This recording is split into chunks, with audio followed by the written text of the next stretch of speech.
For 50 years, Earth had been quiet. Too quiet. The Galactic Union, an empire stitched together from 300 alien species, believed humanity had finally been broken.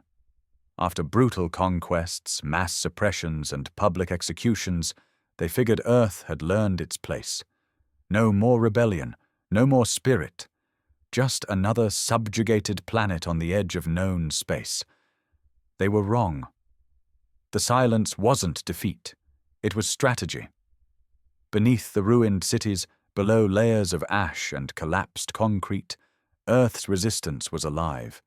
In the old metro tunnels, in forgotten bunkers, in digital shadows, they rebuilt. What was once a scattered mess of freedom fighters became something lethal, organized, angry, and patient. And leading them all was Dax Mercer. He wasn't a general or a politician. He was just a man who had watched his mother die in a Union cleansing zone when he was 10, and had never stopped preparing for the day he could return the favor. At 33, Dax had become the face of Earth's vengeance. Muscular, scarred, always in his worn-out armor, he spoke with few words, but carried the weight of thousands behind everyone. He stood now atop the broken spine of an old skyscraper in what used to be West Detroit. His dark eyes watched the cloud-choked horizon where Union towers once pierced the sky. Those towers were gone, blown to hell, just like the lies that held Earth down for so long. "They've pulled back," said Rami, his tech officer, squinting at a dusty tablet. "No more patrols, no more air scans. They think we're finished." "They think wrong," Dax said quietly. He raised a battered old comm link to his mouth, patched together from alien scraps and human stubbornness. "All teams, it's time." Beneath his boots, the city groaned. Hidden elevators whirred to life. Walls cracked open to reveal camouflaged weapon stores. From underground, fighters poured out, men and women hardened by years of suffering. The young carried rage in their blood, the old revenge in their bones. Each one carried a rifle, a blade, or something cobbled from scrap, tools of a people who refused to die. Dax looked to the sky. 3 months ago, the last galactic cruiser left Earth's orbit. No ceremony, just absence. They thought the silence meant victory. They didn't understand Earth. They didn't understand Dax Mercer. Far above, inside a cold and clinical Union Command satellite, High Warden Jakor reclined in his gel throne. His species, the Vrajek, had ruled over weaker worlds for centuries. Earth was just one more tick on their conquest charts. "Haven't heard a peep from the humans in months," Jakor muttered. "Good, let them rot." He lifted a glass of synth blood, smug. Then the alarms screamed. Panels blinked, sirens blared. A dozen alien techs scurried across the room in panic. "System intrusion!" barked one officer, his tentacles trembling. "A planetary hack! Origin Earth!" Jakor stood up, dropping his drink. "Impossible. They don't have the intelligence." Number they didn't. They had Dax, and Dax had been learning.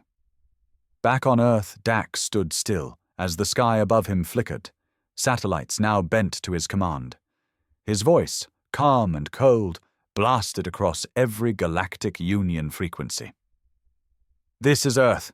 You erased our cities. You stole our children. You called us animals and tried to make it true." His grip on the mic tightened. "You should have buried us deeper." Across continents, Union installations exploded one after another. The human resistance struck with brutal precision. Plasma mines ripped through steel walls. EMPs shattered alien tech. Old Earth firepower met stolen Union weapons in a ballet of destruction. Jakor watched helplessly as one screen after another blinked black. The humans weren't extinct. They were reborn, and the ground was shaking with the sound of their revenge. Dax stood in the middle of the scorched street, the wind whipping dust and ash through the air like angry ghosts. Explosions still echoed in the distance, each one a small victory, each one a message to the stars. The resistance had struck in perfect unison. Not one Union target had been spared. He adjusted the strap on his rifle and glanced to his side, where Rami crouched beside a broken comms relay, patching into the satellite feed. The young tech's fingers moved fast, eyes locked to the screen.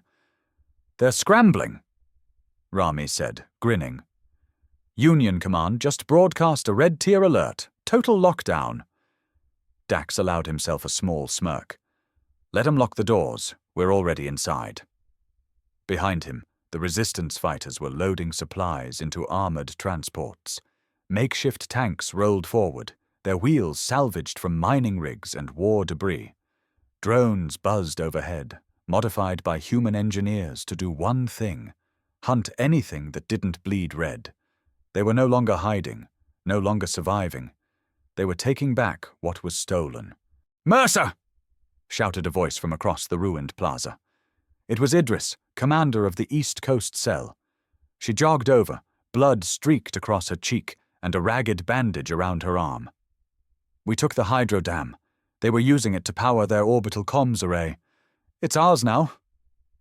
Dax nodded. "Shut it down. Bleed their eyes." Idris chuckled, dark and bitter. "Already did. Sent a little message before we fried it." Dax raised an eyebrow. "What message?" She grinned. "Told them Earth doesn't need permission to exist." He gave a slow nod of approval. "Good." But inside, Dax wasn't celebrating. Not yet. This was just the beginning. He knew how the Union operated. Their response would be merciless. It always was. And Earth had poked the beast harder than ever. "They'll send a fleet," he muttered. Rami looked up from his tablet. "We'll see them coming. We've got eyes everywhere now. They won't just attack," Dax said. "They'll want to make an example out of us. Again." He remembered it like yesterday. The way they dragged his father out in front of an entire crowd in the middle of a repurposed sports arena, one of the old stadiums turned into a labor camp. The way the Onyx Guard executed him on live broadcast because he built a shortwave radio. "Repeaters are still online?" Dax asked. Rami nodded. "Every last one." "Good. We're not done talking." He stepped back toward the small broadcast station they'd set up inside an abandoned train depot. It wasn't much, just a couple of mics, some repurposed power cores, and a hacked Union node. But it could still scream louder than anything Earth had left. He sat down, pressed the button, and his voice once again flooded the airwaves across the planet. And above it. "To every enslaved world listening, this is Earth. They said we were weak, that we were too wild, too primitive. But we survived everything they threw at us. And now we remember who we are." He paused, eyes hard. "We're not afraid of your fleets. We're not afraid of your weapons. Because you took everything from us. And we're still standing. That makes us dangerous."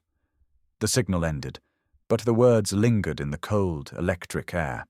Far above, on the Union's central warship Vashakar, Admiral Brackek leaned over a glowing holomap of Earth. His scaled face twitched with rage. The humans weren't just resisting. They were winning. He turned to his crew. "Mobilize the 12th Legion. Prepare the flame carriers. We'll crush this rebellion so completely, their sun will forget them." But they didn't understand Earth. They never had. Back on the ground, Dax looked to the sky, where the first flicker of a Union ship shimmered in orbit. His hand gripped the hilt of his blade, a relic from an earlier war, carved with the name Mercer. He wasn't afraid. He'd waited his whole life for this. Let them come. Earth was ready. The night sky burned. The Union fleet had arrived. Massive warships blotted out the stars, casting a silent shadow over the planet. Their hulls shimmered with alien alloys, sleek and cruel, built for domination, not diplomacy. Civilians across Earth looked up and saw death floating above them. It was supposed to break their spirit. But it didn't, because this time, Earth had teeth. Dax Mercer stood on the edge of Ridgepoint Base, high in the Appalachian cliffs, watching the sky with a calm that unnerved even his own people. Around him, the command post buzzed with activity. Screens showed data from every region. Resistance movements were lighting up across the globe. This was no longer just a rebellion. It was a war. "They're positioning for orbital bombardment," said Rami, leaning over a console. His voice shook slightly. "We count at least 4 flame carriers. They're charging." Flame carriers. Ships designed to rain plasma fire over entire cities to erase life in minutes. The Union called it cleansing. Dax called it genocide. "Send the signal," Dax said. Rami hesitated. "Are you sure? Once we do this, do it." Rami nodded and slammed his hand on the control pad. Across Earth, old satellites, once useless, rotting in orbit, came to life. Hidden in their decaying shells were hacked codes and redirected fail-safes, all built by human hands over years of planning. Every one of them turned their focus upward and fired. Blue streaks of energy shot into the sky. At first they looked like nothing more than sparks. Then the first Union warship shuddered, and its shields collapsed in a flicker of light. 1 second later, it exploded, a bright, burning sun in low orbit. Rami jumped back as cheers erupted across the base. "We got one!" someone yelled. "We actually—" Dax raised his hand, silencing them. "Don't celebrate yet." The Union wasn't done. The remaining warships immediately retaliated. Plasma beams ripped down through the clouds, slamming into the Earth's crust. Entire hillsides vaporized. A city near the southern ridge vanished into a pit of flame. "Casualty report?" Dax asked. Rami checked the console, face pale. "Hundreds, maybe more. Communications from South Sector are down." Dax didn't flinch. He closed his eyes for a moment and swallowed the guilt. There was no clean war. Not this one. Not against monsters who never saw humans as anything but animals. "Activate counterstrike protocols. Full release. You want to use the sky shards?" Rami asked, stunned. "But we've only tested them once. We built them for this exact moment." Dax replied. "And we only get one chance."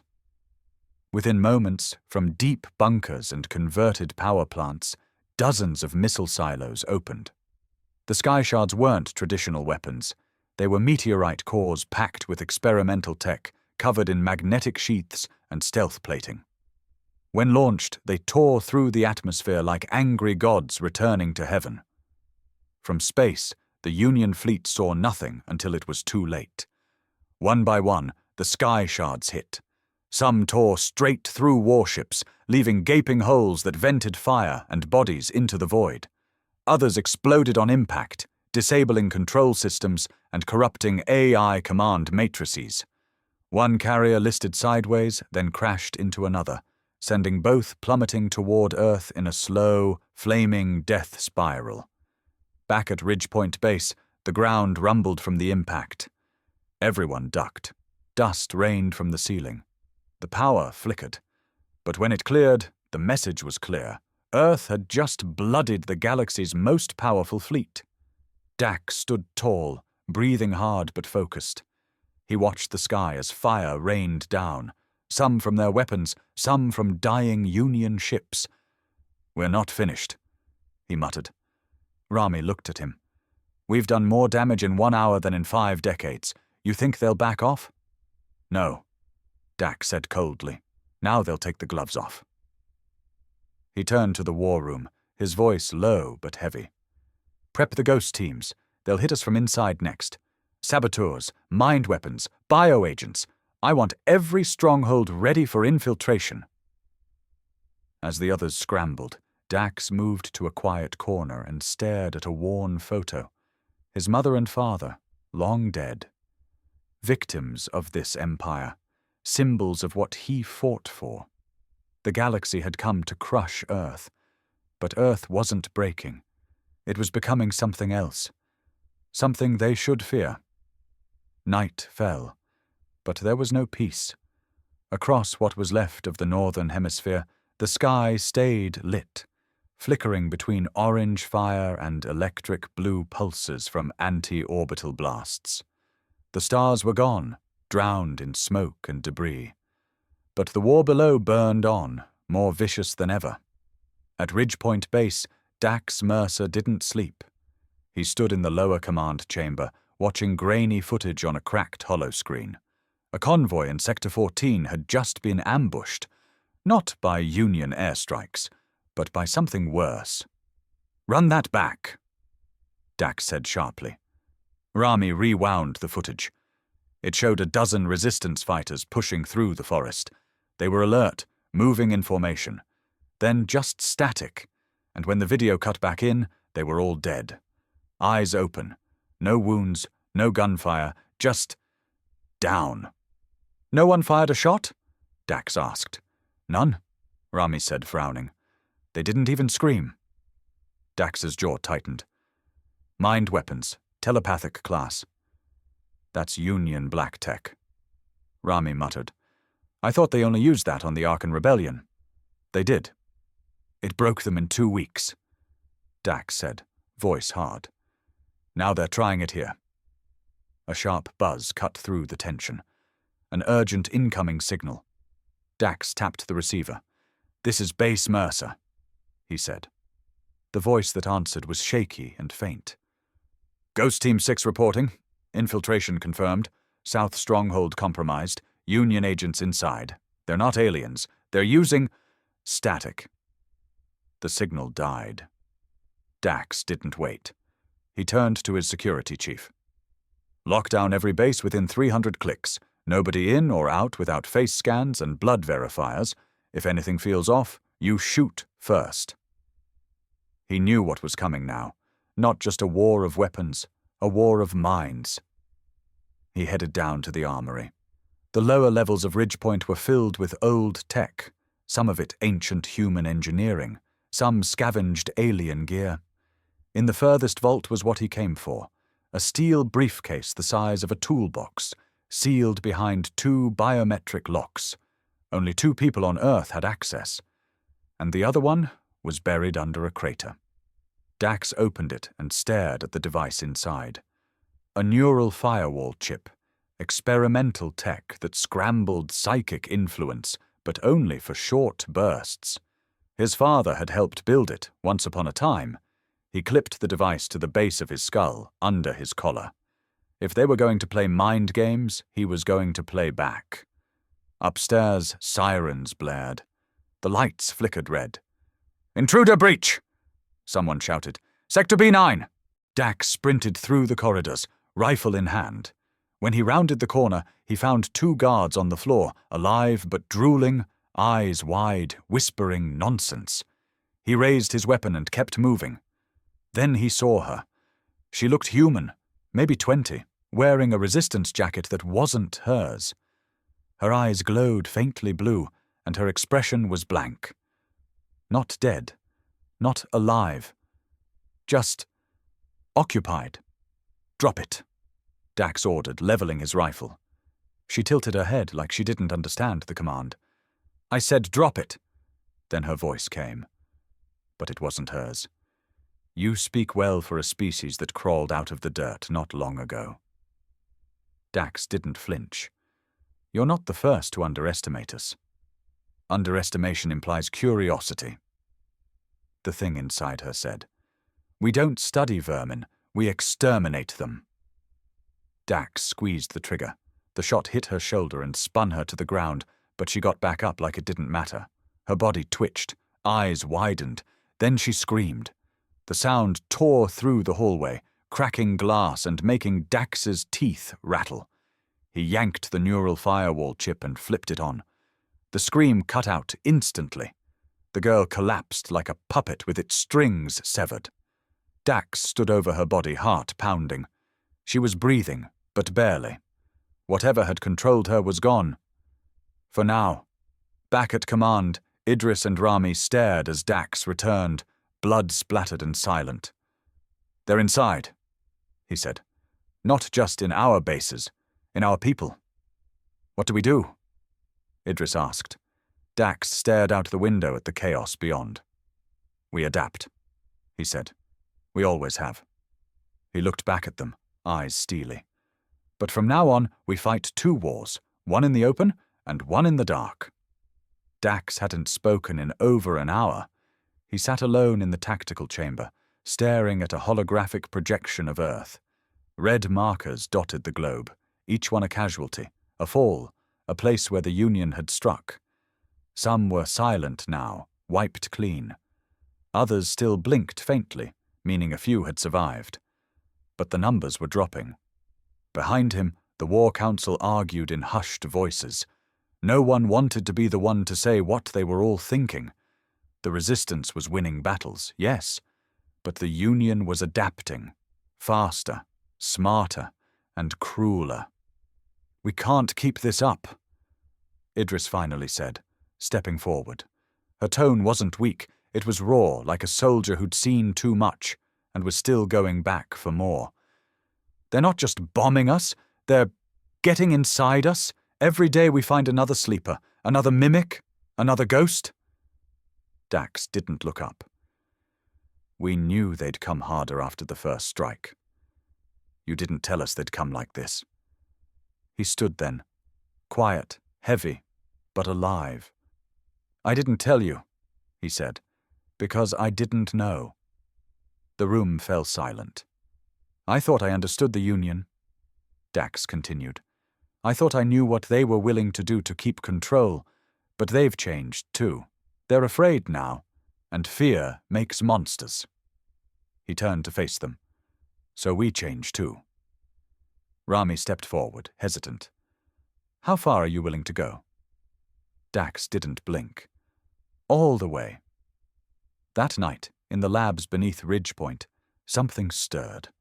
Most of Earth's old scientists had either been executed, imprisoned, or relocated to Union outposts. But a few survived, hidden, protected, or corrupted just enough to keep breathing. Dax had brought them all back under one roof. Project WRAITH had been shelved years ago. Too risky, too unstable. But now, risk was survival. The lead scientist, Dr. Miles Rennick, was barely holding together. His left eye was cybernetic, and half his body trembled constantly from radiation poisoning sustained during the first orbital strikes. But his mind? Still sharp, still dangerous. "This is it?" Dax asked as he approached the containment glass. Inside the chamber stood a man, or something close to it. Naked, bald, skin pale with veins glowing faint blue. His pupils flickered, like corrupted data trying to stabilize. He didn't move, didn't speak. "He's awake," Rennick said. "Mostly, memory's unstable. Conscious thought is intermittent, but he reacts to neural prompts and language input." "What's he made from?" Idris asked, standing at Dax's side. "Human base," Rennick said. "Spliced with captured Onyx Guard DNA. We grafted a psychic dampener into his frontal cortex and suppressed higher empathy functions. Pain threshold's been modified. He doesn't recognize fear." "Jesus," Rami muttered. "His name is Subject 9. Rennick said, "But we call him Echo." Dax stared through the glass, eyes locked with the thing inside. "He's ours?" Rennick nodded. "For now. Then send him out." Idris's eyes widened. "You want to release that into the field?" "The Union's sending in monsters," Dax said. "We'll show them ours." A few hours later, Echo stood at the edge of a shattered forest near Zone Theta, one of the hardest-hit zones. A Union garrison held the ruins, guarded by both living troops and remote sentry bots. Resistance fighters had tried and failed to breach it for weeks. Echo walked in alone. The bots fired first. He didn't flinch. Their plasma shots scorched the ground beside him, but Echo moved like vapor. Too fast, too precise. In under 10 seconds, 6 bots were reduced to twitching metal. Then the screams started. The Union soldiers barely had time to react. Echo didn't use guns. He used his hands, bare but enhanced. Bones reinforced with carbon steel. Nerves hardened with biosilicone. He broke bodies like they were paper. Back at Ridgepoint, the live feed played out in grainy black and white. Idris turned away, sick. Rami couldn't stop watching. Dax never blinked. "Deploy 2 more units like him," he said. Rennick hesitated. "There's a cost." "There's always a cost." Dax turned away, gripping the edge of the table. "They brought this war into our blood," he said coldly. "Now we put fire in theirs." The world no longer slept. Every continent was locked in battle, and every sky burned red. Orbit was a graveyard of shattered Union ships and broken satellites, their wreckage raining down on oceans and cities alike. The war had moved beyond the tactical. It was now personal. In the shadow of Ridgepoint, the once dense Appalachian forest was scorched flat. The soil smoked. Trees had been ground into ash. Earth's resistance had grown bold, too bold for the Union to ignore. The retaliation had been swift, merciless, and final. A crater 30 kilometers wide now marked the place where Ridgepoint once stood. But Dax Mercer wasn't dead. He stood in a makeshift command tent beneath a collapsed bridge, surrounded by survivors and silence. His body was bruised, bandaged, and stiff, but alive. Echo had pulled him from the rubble with one arm and carried him 10 miles through fire to get him out. Others weren't so lucky. Idris was missing. Rami was alive, but barely, his lungs scorched by plasma fire, speech slurred from oxygen deprivation. Dax sat beside him that morning, holding his hand while medics worked, his expression unreadable. "How many?" Rami whispered, eyes fluttering. "Too many," Dax answered. "But not everyone." They were down to hundreds now, maybe less, scattered across what was left of the Northern Command. Cells had gone dark, signal towers had been glassed, Union sleeper agents had detonated 2 other strongholds from the inside. It felt like the end. But Dax had learned one thing in this war. The end was just another name for a new beginning. Echo stood nearby, silent as ever. Blood still clung to his forearms, both Union and human. In battle, he couldn't always tell the difference. His programming didn't distinguish enemies from mistakes. He simply moved forward and destroyed what resisted. Dax watched him, then looked away. They had created a monster to kill monsters, and now the monster followed him like a shadow. "We can't keep using him like this," said Dr. Rennick quietly, stepping beside Dax. "You've seen the damage. He's unstable. Every deployment cracks something inside him. His mind's breaking apart." "He's not a man," Dax replied coldly. "He's a weapon." "He was a man," Rennick corrected. "That's what makes him dangerous." Before Dax could answer, a static burst ripped through the portable comm unit. A voice crackled through, hoarse, familiar. "This is Idris. Repeat. This is Commander Idris, Sector 9. Union defectors present. Requesting immediate." The signal dropped. Dax leaned in. "Run it again." Rami, barely able to sit up, wheezed beside him. "Did she say defectors?" Dax stared at the console. The Union didn't defect. Their soldiers were bred, programmed, or chemically bound. No one left the Union. Not without dying first. But if Idris was right, everything had just changed. An hour later, Dax was back in the air, inside a gutted old aircraft they called the Crow. A loud, ugly thing patched with Union stealth panels and old Earth engines. It flew like a drunk vulture. Echo sat across from him, still like cargo that breathed. They dropped into Sector 9 just before dawn. The world here was different, eerie and quiet. No bombings, no patrols, just silence and fog rolling through the ruins of an old agricultural complex. Dax stepped out first, rifle ready. Echo followed, soundless, and there she was. Idris stood at the edge of the ruins, holding a plasma torch in one hand and a knife in the other.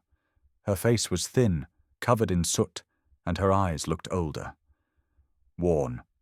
Behind her stood 3 Union soldiers in grey-black armor. Their helmets were off. They were young.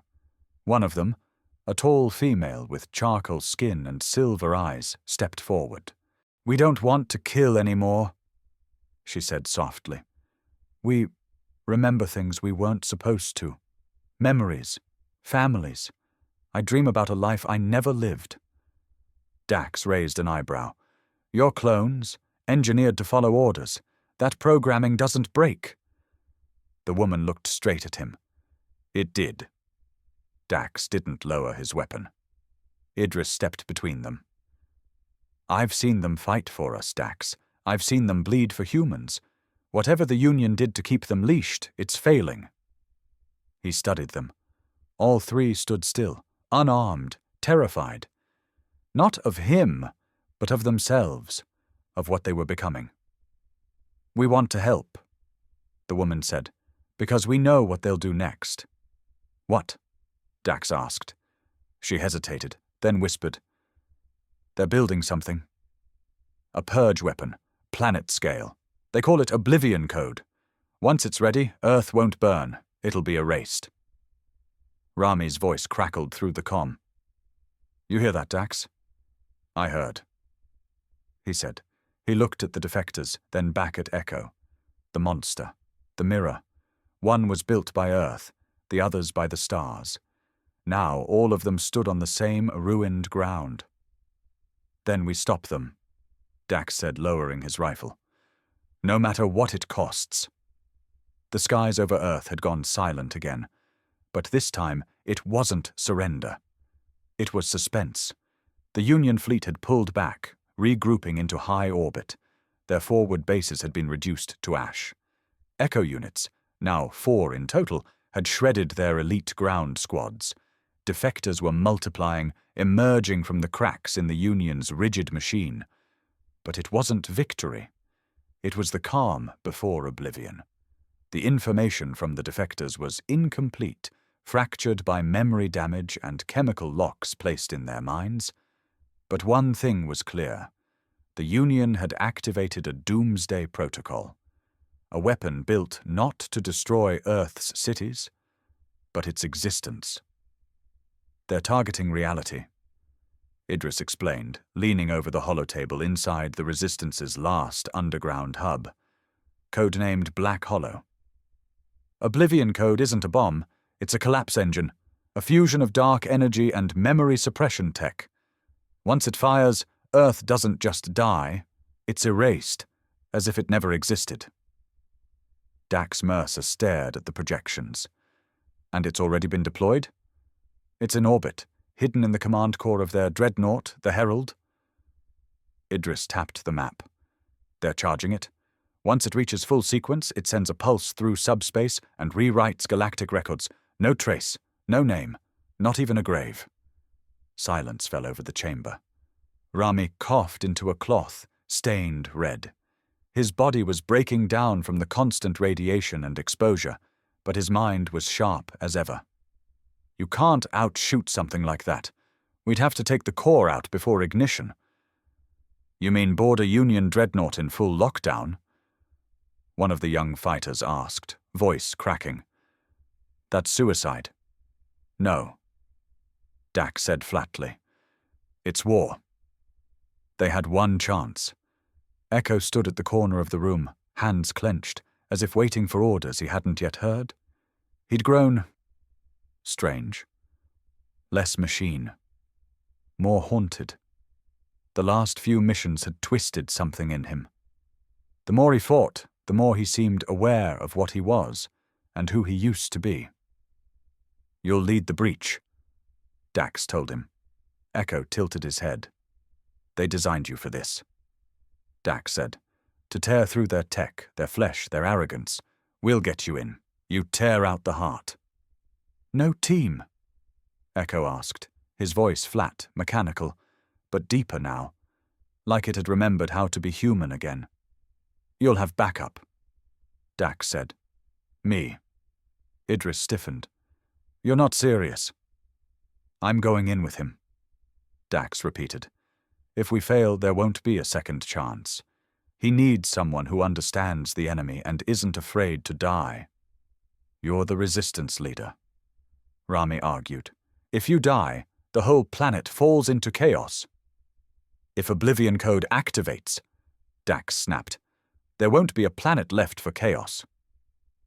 A few hours later, the stolen Union dropship they'd been retrofitting for years powered up. Hidden under a scrapyard in old Cincinnati, it had been a rumor, an underground myth known as the Needle. Sleek, fast, and equipped with prototype cloaking gear, it was Earth's one shot at slipping past the Union perimeter. As they boarded, Echo paused at the ramp. He turned to Idris. If I fail, kill me before they take me back. She nodded once, the weight of the request etched in her silence. Inside the ship, Dax strapped in beside the weapon he'd once called a monster. Now he called him Hope. The launch was rough. The Needle punched through Earth's thinning atmosphere like a dying comet. Union fighters picked it up near orbit, but the stealth rig held. They took a hit, but not enough to stop them. When the Herald came into view, it took Dax's breath away. It wasn't a ship. It was a floating city of death, an obsidian fortress stretching across kilometers of metal and silence. Thousands of weapons, dozens of energy cores, and somewhere in its black heart, Oblivion. They breached a maintenance port under the thermal ducts. Echo ripped the hatch open with his bare hands. They dropped into freezing metal corridors, lit by eerie blue light and the hum of systems designed to kill. No turning back now, Dax said. Echo didn't respond. They advanced through the ship like wraiths, silent, brutal, unseen. Union guards went down before they even screamed.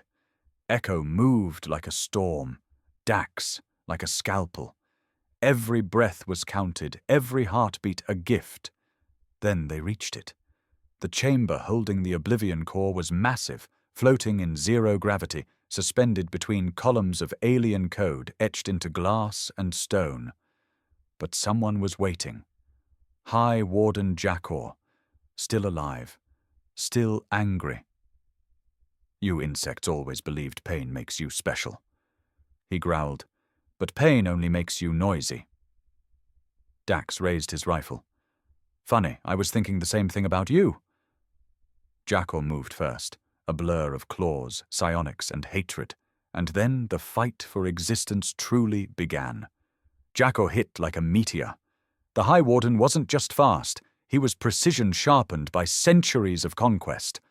One swipe of his claw tore Dax's rifle in half.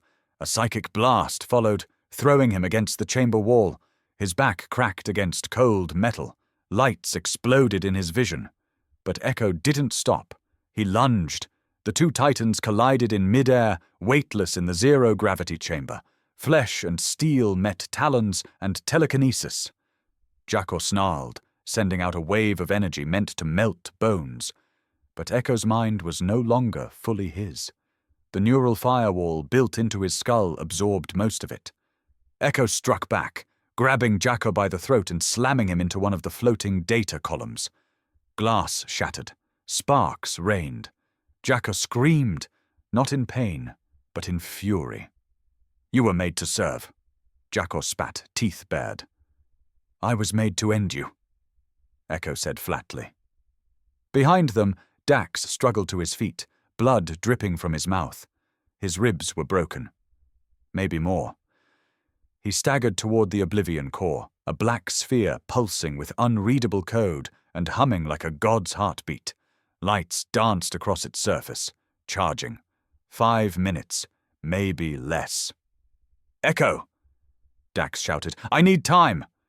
Jakor twisted in Echo's grip and fired a bolt of psionic force directly into his chest. The blast cracked Echo's ribs and knocked him back, weightless, bleeding, snarling. Jackal launched himself toward Dax. Dax raised the only weapon he had left, a detonation charge, small but designed to crack deep steel. He armed it, slapped it to the base of the Oblivion core. Jackal landed on him before he could move. Claws sank into Dax's shoulder. The alien's face hovered inches from his own, eyes full of contempt. "Even now," Jackal hissed, "you still fight." Pathetic. Dax didn't speak. He smiled, blood running down his chin, and whispered, "Boom." Jackal's eyes widened.